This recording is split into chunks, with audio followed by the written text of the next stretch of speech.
Good evening and a very warm welcome to the Grassroots Weekender show. I'm joined tonight by a couple of guests, as you can see. So it's welcome to the show. It's Grassroots Football Weekend, as you know. The lads were on last night, the young commentators. Brilliant. You know the way they were, they're working. They've got their own show. It's absolutely brilliant now. I stand back, take a back seat and let them do the work. Anyway, I'm joined tonight by Paul Davies and Lee Flemming. I nearly forgot your name again. I'm sorry, Lee. See it every weekend, but we're getting used to it now. And Anfield JFL. Yeah, Anfield Town. So, and how long have you been going, lads? You can... Anfield Town's been going since 2019. Obviously we've had the previous club we carried on, but Anfield Town's been going strong now for coming to 3 years, hasn't it? Coming up to 3 years now. Well, I do see a lot of your posts as well, Paul. I think you put them all out about the way you've got like your academy, the coaching things, and it looks very, very professional. I must admit, the way you word it, the way you put it on, and I think you get a lot of followers as well for it, don't you? Yeah, we do. It's, you know, I think with us, with our ethic with the clubs, it's a family club. Yeah. I know people say it's a football club, but we like to get the kids and parents involved, and we want them to be on board with us, and we try and make it fun, but also want them to learn as well. So rather than saying I'm kicking a ball, they learn life lessons, don't they, as well, and learn how to approach things differently and correctly as well. So what ages do yours run from?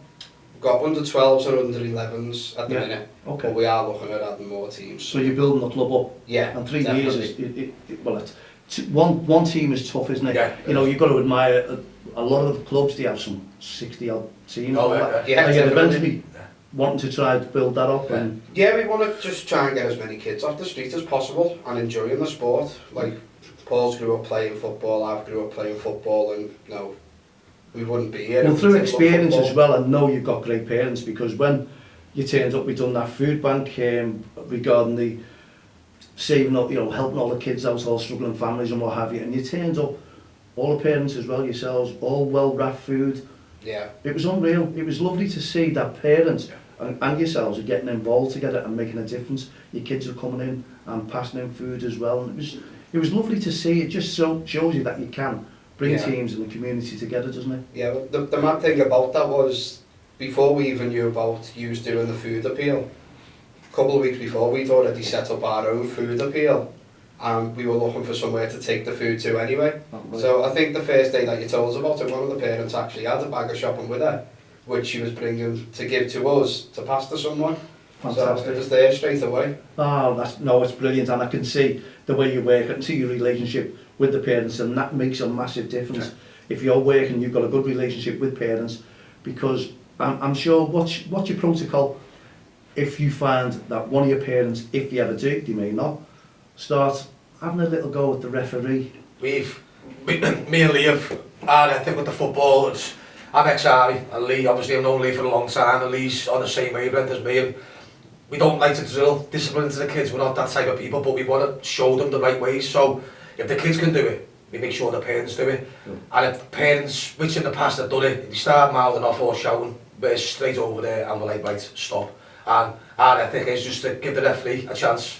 If anything boils over, it gets diffused straight away. And we've got good parents, and the parents, you know, so we're lucky really to have good parents. Well, I can vouch for that, because I've sat and I'm watching it, as you know, I walk around, take notes, and you take things in, you know, so you tend to know. You start looking at some parents and some managers as well, because I'm sure on your travels, you've seen some managers having a right go at the referee. Yeah, I know frustrations, the guy fly high and stuff like that. People like to, you know, if they don't agree with something, they like to raise the voice.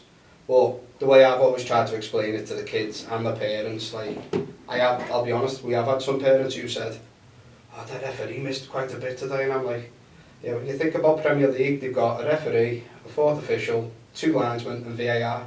I said for 22 players on a pitch. So we've got 18 at 9 aside, with one person refereeing that match. And that one person could be 14 years of age. Exactly. Well, that's a thing, because our lads, my lad and Lee's lad, have played since they were 5, so no, they're 13 this year. And we've seen, same with the kids, the referees, they were kids and they're grown up now. And you know, the referees are cool, aren't they? Yeah, we have a good relationship, I think, with most referees. You will get parents, you know, and players who'll, you know, pull them down, but at the end of the day, they're doing a job and they learn as well. So if they make a mistake, it's like anything, isn't it? You're going to learn from it, aren't you? So correct, yeah. Just let them get on with it. Well, what do you think about the managers, as we just talked about, some managers excuse me, frog in the throat there, some managers are hell-bent on having a go at referees as well, not just the parents. So what do you think these managers should do if they come across themselves or a parent who's irate towards the referee? How would you control it? What can we do to make a difference to keep these referees within the game? Well, I suggested something to Lee the other week, didn't I, about the camera? Yeah. I only spoke to my dad about it today. The GoPro cameras that you can get. Yeah. And I spoke about it, and we had a little chat about it, saying to protect referees, and obviously even the parents and the players, same with most people, you were like the likes of police officers and stuff like that. If they've got a camera on and something does go a little bit out of control, it's all there. So you know when you get parents who say, I never said that, or they front a referee, this camera will have all the information on, which will protect the referee as well. Well, what's happened here, I don't know whether you may not have been following, but over the last few years there's been an organisation and they've been adamant that they need cameras on the referees. Now, the FA have gone against it. The FA do not support it at the moment, but apparently one league lower level are going to be trialling them out over the next few games. I think that's come out. So I think that's when the FA will start looking and monitoring. But I think what they're looking at is, as we just talked about, some of the referees are very young, and this day and age in society with some irate and stroppy parents and managers, if a referee was wearing that camera and suddenly confronted the parent or the manager for being obnoxious, shall we say, are they scared of the consequences, what might come back to them because they're on camera? Yeah, I think so. Obviously, if they've got the camera on them, you would think twice about questioning the decision, because it might come back to you and they might get a ban, 3-game ban, 10-game ban, or told not to come back to the league. Is it deterrent? That's what it is. Yeah. It's like most things, if you see something flashing like a little camera and someone's about to let rip on the referee and they see the camera, I guarantee you they'll hold back because they'll go, whoa, I'm on camera there, and it'll be repercussions. But at the moment, because the kids are refereeing and getting things wrong, it's their word against others. So the parents are giving them a mouthful and then denying it. Why did they say nothing to the referee when you know clearly that he did? There's another situation, probably, say something really serious did happen and they were caught on camera, and the person who caused that incident knows that referee's got them on camera. Is that a massive danger to the kids? Are they starting to worry? Are they starting to go, oh, hang on? It's like anything though, isn't it? It's safe practice. So I know with the referees getting obviously abuse through at them and people fronting them all the time, that's to me, and we've said for ages, haven't we, that camera is a deterrent. And as soon as you see that camera, you're going to go, and you will see. Well, maybe, Paul, maybe if the referees do wear the camera, and to help out these organisations and the referees who want to wear the camera, make them cheap enough, by the way. Let's not have a company who comes in and goes, whoa, £500 for your camera, because they're pricing them out then. Maybe some sort of code of conduct can be stated, put down from all the parents, from the managers, from the clubs, to make those parents aware, and the managers, what is happening, why that referee is wearing that video camera. I agree with that. We have a code of conduct anyway. I think most clubs should have a code of conduct. Just about respect. I mean, most coaches are volunteers. So they go to work, they have a full-time job, and they come home. I know Paul, on a Tuesday when we have training, doesn't even have his tea. I know, can he imagine. Just goes home, gets his kit on, comes to training, and you get home, what about 8:30? And, you know, he's working hard to do that, and he's a volunteer. You know, we need that little bit back from people, so he's going to be tired, just a little bit of respect. And 9 times out of 10, the parents don't realise what you're doing, do they? They think you just turn up on a Saturday, Sunday, whatever time your game is, and that's all you do. We have this conversation, it's like me and Lee, I speak to him constantly through the day, and it's like all the time, but we have this conversation all the time, and Lee does the admin side, and I couldn't do it, because he does all the subs, all the paperwork, he does all that side of it, and you know, he's on it constantly, and he must burn his head out. And then I'm doing the training sessions, turn up on a Tuesday, but as you said, we're both working, we're both tired, but the parents just see us with the football, but don't see what goes on behind closed doors. And there's times where me and him will be on the phone at 10 on a Tuesday night talking after training about what we're doing on Sunday, and people just think we go home and put our feet up. And we see little Tommy or little Julie, whatever. Oh, that's it. It's constant. Every single day is well, not that I'm moaning about it, but every single day it's just about our football club, and that's, people don't see that. They just see us as like, as a Tuesday and a Sunday, but it's Monday to Sunday. That's Do you get any of those parents where you're collecting subs? What's this for again? Yeah. You know, and they don't realise what you have to pay outside it. This season we haven't, but in the past we have had parents like, yeah. oh, this club asks for money. Yes, yeah, and it goes through every team, by the way. We don't ask for any money for new equipment, we don't ask for any money for your own kit. We try to source sponsors, and it all goes back to the kids. We like to, like, we're meant to be going up we was meant to be going up Colomendi a couple of weeks ago, but we had the storms come in, so we're rearranging that for later on in this month, just to get the kids out, and we were trying to fund all that to get them to go up, more family. Little bit of team bonding and stuff like that. That is the major factor, I think, in grassroots football. If you've got good managers, good coaches, good parents, team bonding is a necessity for the kids.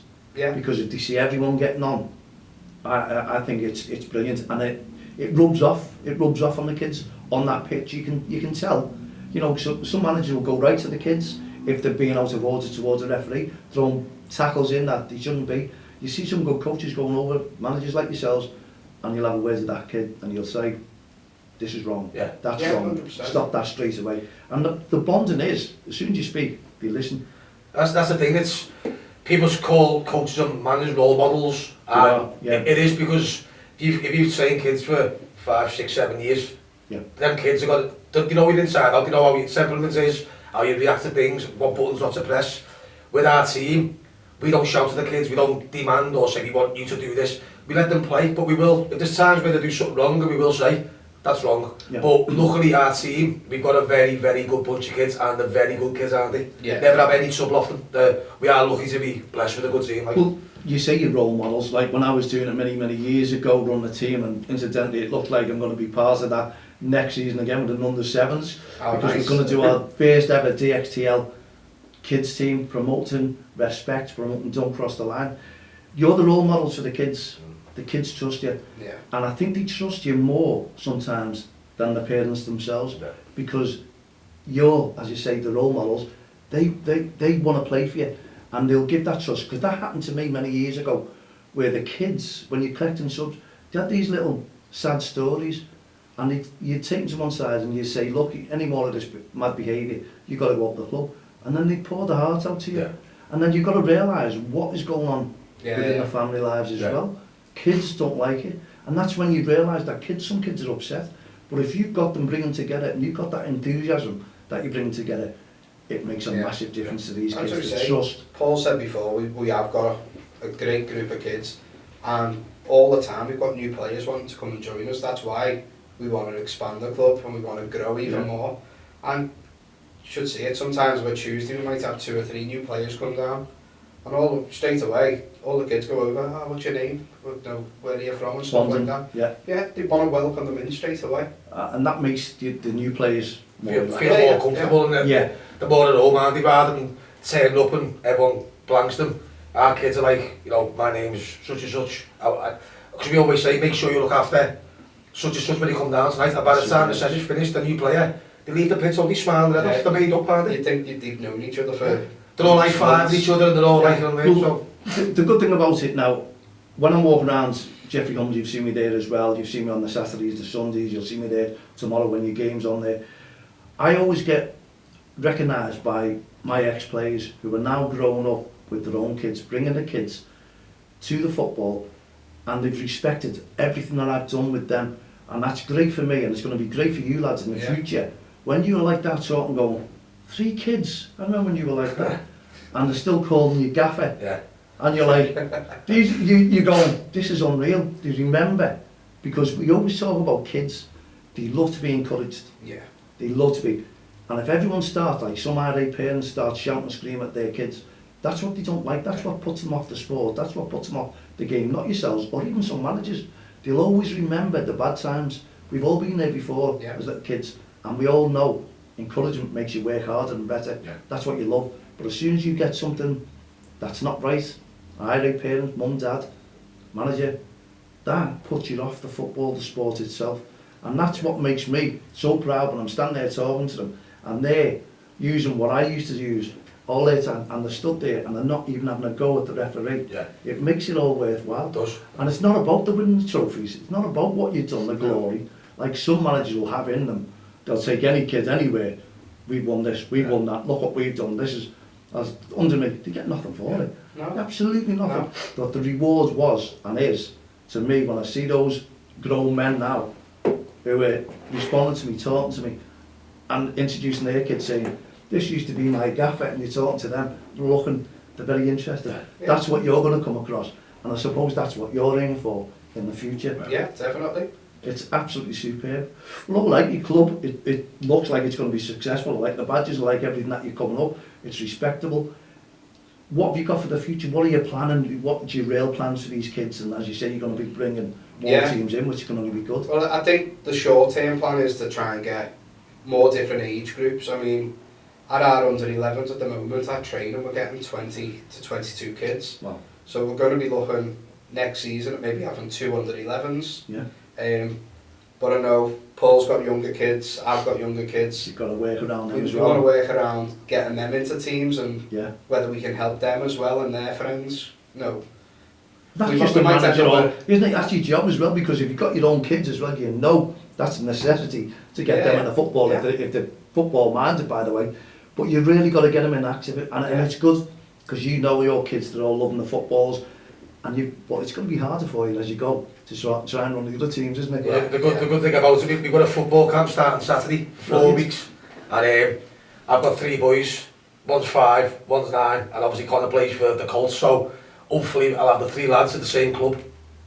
And that'll be good, but Saturday's our first session, and we're doing that over 4 weeks, so Is that just for your kids, or can anyone go? No, it's for anyone. We'll give all the information out there from all 5 the- to 12-year-olds mix, so girls and boys, you know, Yep. starting from 5 years of age up to 12.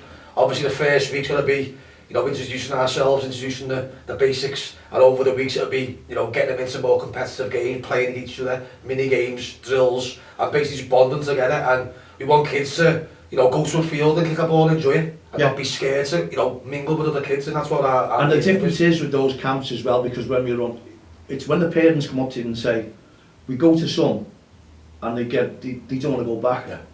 But when you're doing it and they turn around and say they can't wait to get back there, that makes you, That's what we want. that's what you want. for. So you make a difference, you give that smile on the kid's face, you make them feel part of the community, part of your club, and part of the team in the future if you're building a club. Yeah. You want to aim, and that's you know, that's what it is. It's all about bringing kids to a team, and obviously we know what goes on in society, and the likes of yourselves, absolutely top brass, because you're helping to instill good behaviour within the kids, and that is part and parcel of grassroots football.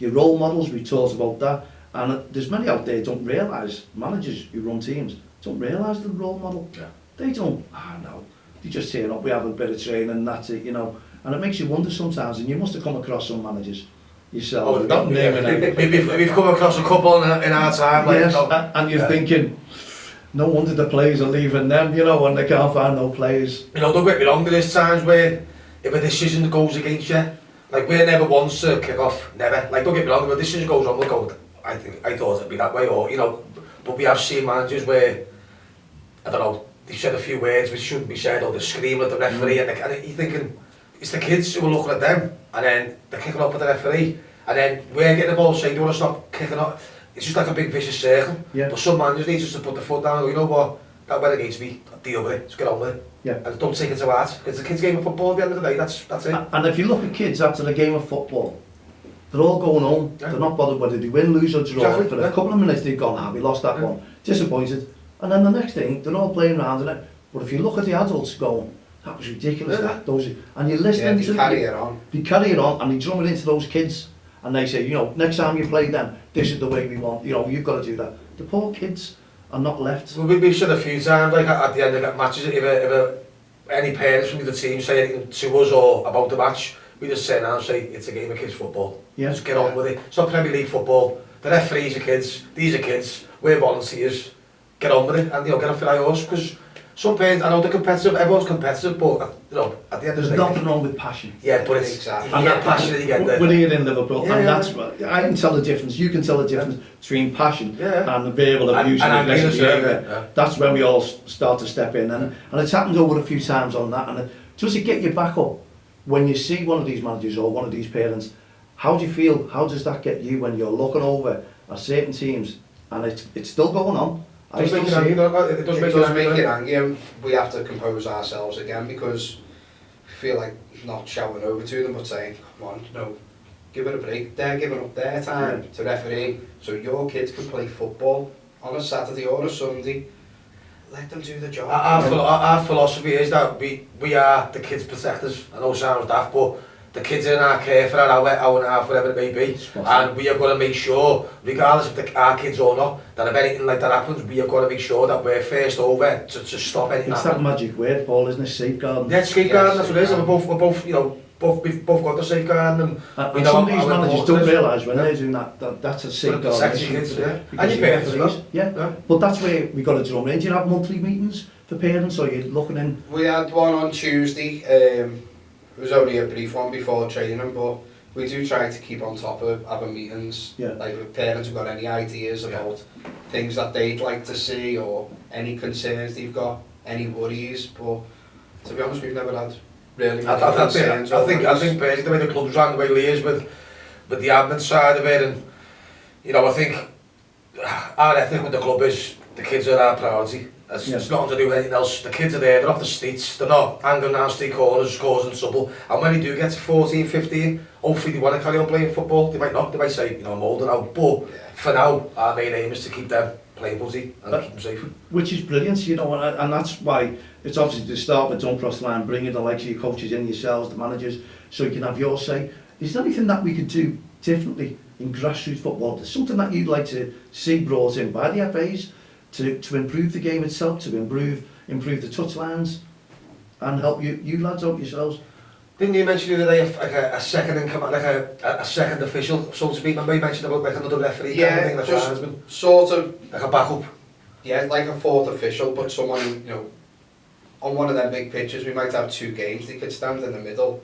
I know they can't pay full attention to both, but if they're there and they hear what's going on, at least then they've got some backup on each pitch. Extra pair of eyes and a pair of ears, so say for instance something does happen and the other official does see it, then they can say, well, I've just witnessed it, rather than the referee getting the flack and got nobody to protect them, so to speak. So maybe not another referee, but like another linesman or some sort to back them up. Yeah, but that's what the FA say to them, we're not controversial towards that because we all have the support of the FAs, we all stick by the FA laws and the rules or whatever they want to call it. Yeah. But I think sometimes they need a little bit of help. You are the voice behind grassroots football, you're the important ones, you're volunteers, you come in there, you don't get paid for it, and as you say, your time is taken up 90%, 99.9% because the wives are always saying, I'll say, they never see you. But I know your wives will always turn up and come to football and go, give up, may as well go with it and watch the kids. Yeah. And you're seeing a lot more women within the game now on the touchlines, aren't you? Football mums now, aren't they? Football mums, that's what they like to be called. It's nice to see it, because I got the same again, it's a family club, so we see everyone getting involved. That's what makes the club go round. It's nothing to do with winning trophies or earning money, to do with, it's football, that's it. There's nothing else, and when the parents are on board with us, it makes our life a little bit easier, because then, we put the back on the parents, and then the kids, obviously they feel more comfortable that the mum and dad are happy with us, so, you know what I mean? And what's the good feedback that you get off the parents? What are you hearing, even the kids? So one example, we had one kid join us in the summer. He'd never played in a team before, and within 3 weeks his mum and his dad came up to us, Tyler's mum, and said the best thing I ever done was bringing him to this team, because for the past 3 weeks, she said it recently since as well, but the past 3 weeks he has done nothing but smile and talk about this team and how much he can't wait for a Tuesday and he can't wait for a Sunday. And his new friends. And I had my middle lad, Luke, his mate, come to training. He's 9, so he mingled in with our older team, didn't he? He's a big lad, dead tall, and his dad messaged me after and said he hasn't stopped smiling. He left his old team, come to ours to train. He said all he has done is spoke about the Colts all the way home. He said he was over the moon that you invited him to train, and that makes our day, because you think the kids are happy, aren't they? That's what you want. They're happy, aren't they? We're happy then. You're doing your job. Exactly. Job. You say job. Well, it's like another full-time job, isn't it? It is. But how many times have you come? You're in work and you say, can't wait for this football. Can't wait to get we love it. We, like I say, we're on the phone 5 times a day. But what about your Sunday games? How are you doing in your Sunday league as well? Mid-table, we've had some wins, some defeats, but You know what, we can't complain, the lads go out there, They do, lads don't and girls. Yeah, we've got LCC's. Our little lioness. I think, to be honest, I don't know if it's a fact checker here or whatever, but I think when we signed Elsie 2 years ago, It was before that. I think she was the first girl to play in the league, because we never seen a girl. Okay. And we called her Lioness, and she, even her mum says, like, she's the same as Tara. She's obsessed with football, obsessed. So I think she, what was it? I think it was fancy dress for school, or old clothes days. Oh yeah, it was. She wore an Anfield Town Colts kit Did she? to school. Because she wanted to show. Because she wanted to show everyone that she played for the... And that's amazing. That's a big tremendous. tick in the box, because... And she loves the club, doesn't she? How do you feel? Do you have a worry because she's female going against the mixed teams with the lads? Do you respect? I think most lads are scared of it. Yeah. Because she tackles lads and puts... But she's a good kid and she's a cracking footballer, isn't she, as well? Yeah, you know what, she looks after herself and she knows she's got the backing of a whole team behind her. So she goes out there and she gives 100% all We the move time. forward as one, as we say. Yeah. Well, the same as the referees. There's some female referees, young Yeah, ones as well, yeah. and aren't they absolutely Oh, they're fantastic. And they yeah. play the game. Yeah. They play the game. That's what some parents don't realise. They go referee and all that, but they're playing with their own teams, understanding the rules, the laws of the games. They've done the test. They passed the level 1, level 7, whatever it is that they're on, and they're moving to improve themselves. Yeah. But that's what again, what parents don't take into consideration. You've Yeah, done your all the courses. stuff going on in the background, it's like, as we said before, some parents might just think it's training and a match. There's not. There's so much that goes on, from Monday to preparing for training to right the way through the week to making sure you've got enough players, making sure everyone's happy and enjoying the football. There's so much that goes on that I think some parents don't realise. But as I say, I think we're lucky. We've got a great set of parents. So, but we do hear from other teams where they're like, can my kid come to your team? And I'm like, at the minute we haven't got that age group, but we are trying to expand. And you just hit the nail on the head there, because we do know that there's still some poaching going on with managers for their teams, isn't there? And would you have thought that would have stopped? You see it all the time. Like you see players that like played for such a team a few weeks ago, and you see a cup game going on, and that player's been poached to play for them, and you're thinking, just let the kids play. I know when we say it's not competitive, yeah, we go to 11 aside in August, don't we? Yeah. And obviously we've trained the kids since it was 5 aside, and then it was 7 and 9. And as I say, it's the big boy world in August. Yeah. And I always say, look at the pitch. And I said, this is what you've worked towards. This is all the years that you've been playing. Fantastic. This is the finish line for you. And Yeah, they're all excited, but I think they're also a bit, because you see the pitch and I go, you imagine being a winger. And you've got to get the friendlies in to get used to it as well. The offsides and they're all, whoa. Well, the offside, but the team now, we're on to all of that with the offside. Yeah. They listen. That's a good thing about the Colts. If you tell them something, they listen to it. Fantastic. And they take it on board on a Sunday. They'll do what you've asked them to do on a Tuesday. So they are good kids, and like I say, we're lucky to have them. Oh, that's superb. So tell us a little bit more about the camp, how they can get in touch with you, when's it starting, what age groups, and feel free to sell your club. So it's starting Saturday, Yeah. the 12th. We've got a poster which I'll send across to you, which got all the information, as we say. Your first week's an introduction to football, basic skills, getting used to playing with the ball and getting to know each other, and then it'll follow on getting a bit more progressive each week. But it's got an email address on there, which once you've emailed that address, we'll send you a registration form, just so we've got everything documented for each child who wants to attend. What more could we ask for? Lee, Paul, it's been fantastic. We're definitely going to get you in again. Yeah, okay. We'll find out how your team's faring. Thanks very much for talking about the referees and all about the respect and how they should behave on the touchlines. Your club is doing fantastic. Can't wait to see your games tomorrow. I'll see you on the touchline. We'll have a little gab as well. And I think it's your turn for the teas and the coffee. Yeah, I'll the biscuit, eh? Yeah, and we look forward to seeing you in the canteen at Jeffrey Hummel. There's the lads, Paul and Lee from Anfield Town JFC. What a great team, what a great club. Look forward to watching their games. Thanks very much for joining in. We'll be back again tomorrow evening at 7 p.m. Myself, Manly and all the team here, the Grassroots Show, Lee and Paul, we'll be back tomorrow. Put your feet up, relax and have a cup of coffee and a biscuit like that. Well, God bless.